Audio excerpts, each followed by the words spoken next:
د امن د پورا ضروری دی د سیاسي خلک پورا ضروری دی د عام ولس پورا ضروری دی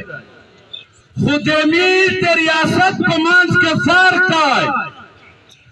خبره بندرسن خلوص کوي چې ریاست ورته وایي چې 2007 معاهده بحال کا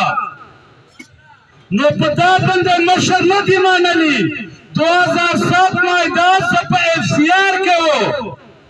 په یخ ټیم کې پاکستان د آئین اصلاح نه جوړه شوې